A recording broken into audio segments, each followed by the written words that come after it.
Sasha, where's the public policy groups, on all of this, and what are they going to be looking for?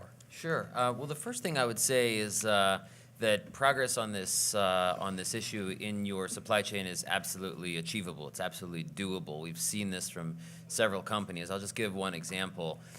We have received many requests from our constituents out on campuses and faith-based organizations to find out which companies are the best to buy and so forth. And so we rank major consumer electronics companies based on the steps that they've taken on this issue.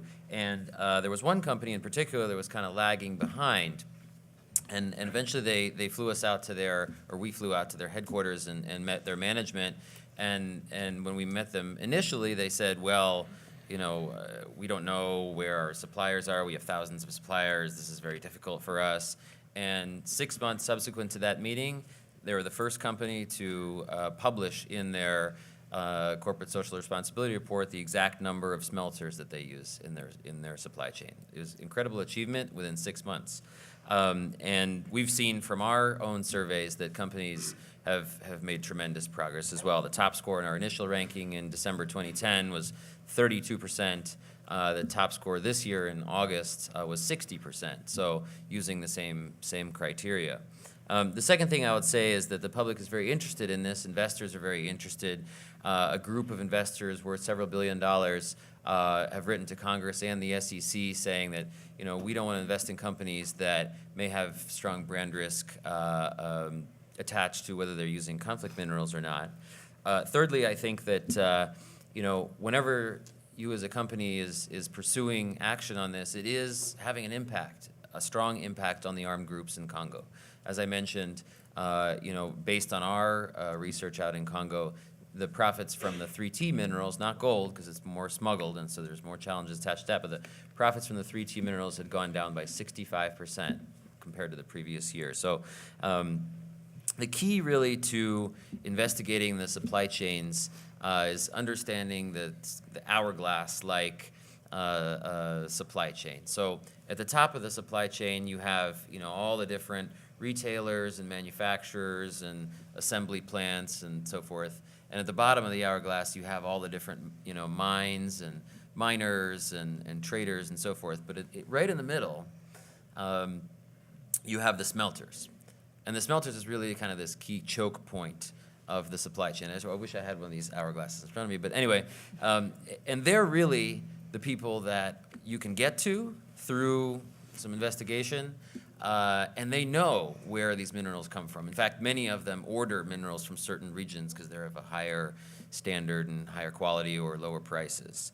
And so this is what the electronics industry have really kind of pioneered is getting to those smelters. We sort of let them know about this hourglass-like supply chain in December 2008, and by 2010, they had already started auditing those smelters. So really, it's all about tracing to get to find out who the suppliers are, and then underneath of that, who the smelters are, auditing to make sure that the information is correct, and also helping with a certification process to enable a clean trade.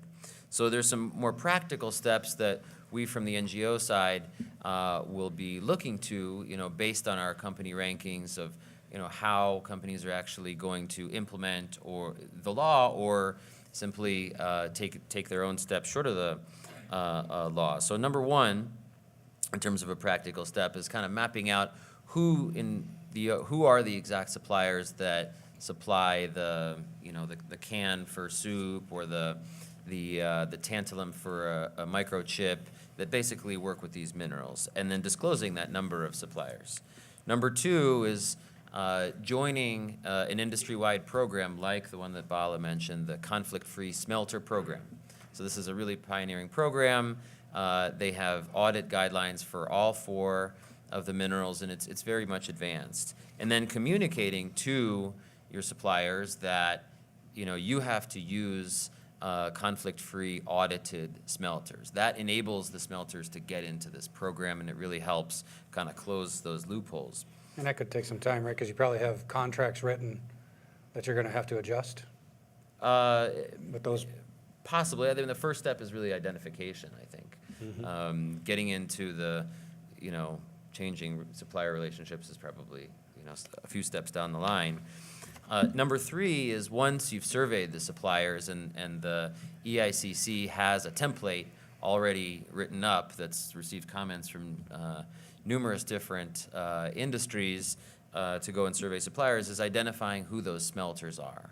So if you're using the EICC template or not, the key is really finding out who those smelters are, because they can help. They really know where the minerals are coming from. Everyone else can sort of say that they know, but really the smelters they know. And so some companies are beginning to actually both put a number on those smelters and actually name them. And then lastly, contributing to industry-wide programs to really help close any other loopholes that your specific company can't solve. So I'll just name a couple of them. There's a public-private alliance on responsible minerals trade that helps contribute to a clean minerals trade out in Congo. Every company contributes $25,000, and we, the U.S. government, and several major electronics companies sit on this alliance and basically help develop a clean trade by supporting projects on the ground. There's also something called the Smelter Incentive Program, which Intel, HP, and GE helped set up. And so for those smelters that are too small, think it's too costly to go through audits, they provide a little incentive for those projects.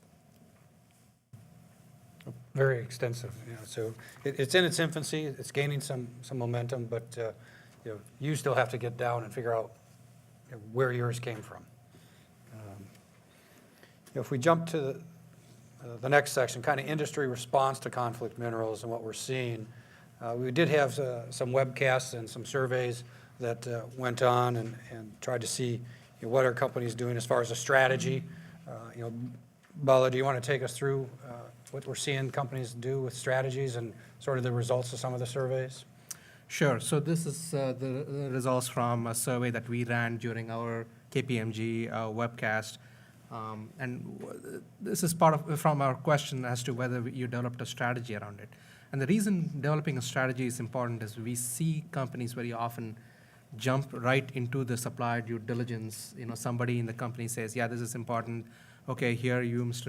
in the supply chain, you start talking to your suppliers, and then you really don't know what you are going for, right? I mean, what is, especially with so much room for interpretation of the final rule, and companies have to first determine how this impacts them, where they want to be in years, at the end of 2013, end of year 2015, how much are we willing to invest in this, what's my budget, what's the message, who are the key stakeholders.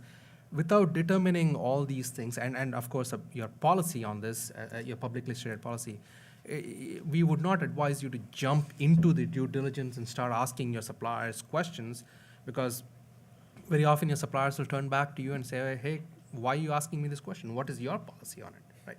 So we feel that developing a strategy is the first step to doing this, to doing the due diligence. Unfortunately, a lot of companies haven't yet developed their policy around it, and so that's where we feel that companies need to focus on, especially if you are driving towards year 2013 compliance filing Form SD. We feel that in year 2012, at least in the remaining couple of months, you have to develop a policy around it. The electronics industry, again, is a little further ahead, again, on this, but different industries perform differently. Larger companies tend to be a little more aware of it, but the bottom line is every industry has its leaders and its laggards, and then that's where we feel that companies need to first focus on going forward. The one thing I'd add to that is, to the extent that you already have existing policies, ethical sourcing policies and so on, can you tie conflict minerals into existing policies that you have, that your suppliers have already signed up to? You already have tools at your disposal that you can use to collect the information, and starting it brand new. I think understanding what your strategy is, tying it to what you currently have, is probably a good first step, just to see how much effort or exposure you might have.